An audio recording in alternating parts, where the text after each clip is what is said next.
साथ एक कैमरामैन पंकज जैसलमेर के भूटा गांव के सरपंच की एक हत्या की खोज में गए थे।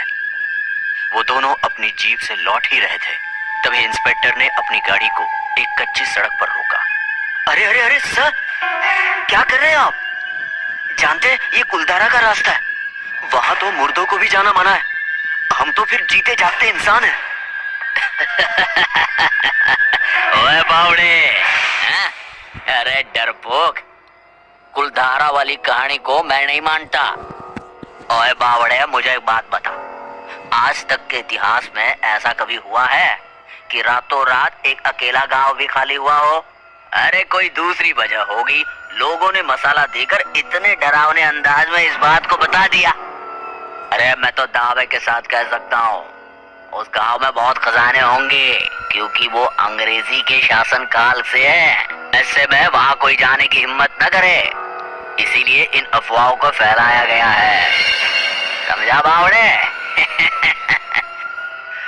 वो सब ठीक है सर, लेकिन हम वहाँ क्यों जा रहे हैं? पंकज डरे हुए अंदाज में बोला।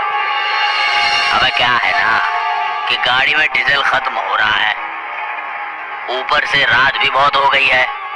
कुलधारा पार करने के तुरंत बाद हम कठिनगंज में रहेंगे और आज रात वही हॉस्टल में गुजारेंगे। हाँ? बस 5-7 किलोमीटर की दूरी तो तय करनी है, अब भले वो कुलधारा के अंदर से गुजरना हो। अरे अरे मालिक, ये क्या कह रहे हैं आप? कुलधारा के अंदर जाएंगे, वो भी रात के 12 बजे? मैं कह रहा हूँ हमारी आत्मा तक का पता नहीं चल पाएगा। देखो देखो मालिक, मैं कह रहा हूँ।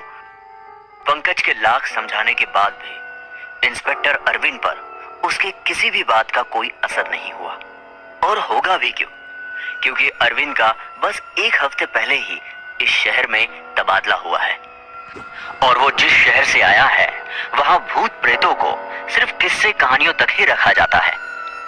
लेकिन एक बात और भी थी कि अरविंद खुद भी कुलधारा के इतिहास और वर्तमान से अनजान था। वो जितना हल्के में इस सच्चाई को ले रहा था, उससे कई गुना भयंकर इसका सच था।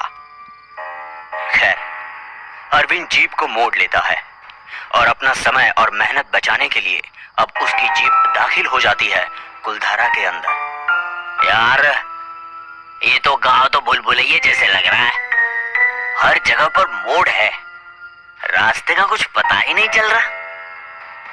अरविंद खुद से बड़बड़ाए जा रहा था। तभी सामने अरविंद को एक चाय की टपरी दिखती है, जहां कुछ लोग बैठे थे। अरविंद हंसने लगता है और कहता है,